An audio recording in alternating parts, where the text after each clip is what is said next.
As the waters in southern Alberta are slowly beginning to recede, officials are now starting to talk about rebuilding. Let's go live to Calgary right now. Francis D'Souza joins us with more on that from Alberta. Francis.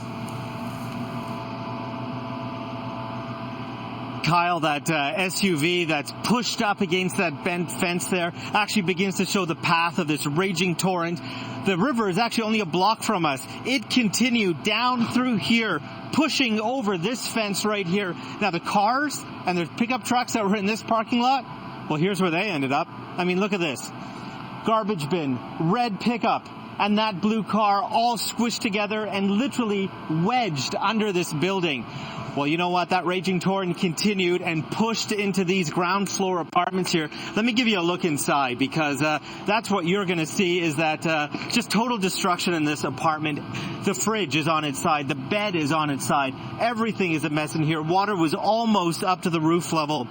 Then come over here.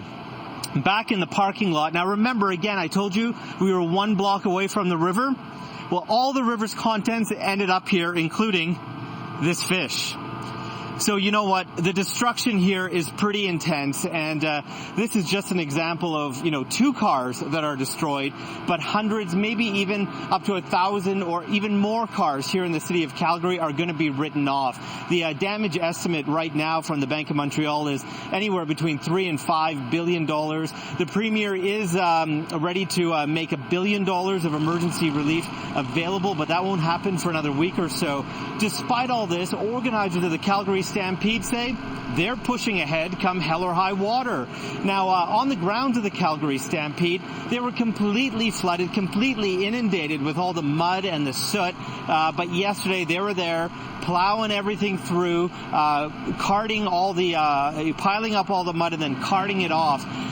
They say they're going to be ready, and this takes place a week Friday. And they say it's still going to happen complete with the parade. And you know what? This is drawing some criticism among the flood victims here. I mean, I just showed you that apartment. Look, Calgary is still not recovered. They are still in a state of emergency. And many of these flood victims wonder if they should go ahead with this really resource-heavy event when really resources are still needed out on the streets. So throughout the morning, Kyle, I'm going to show you still some of the devastation. In the next hour, I'm going to show you some of the contents of homes that have literally been ripped out. I'll send it back to you now, Kyle.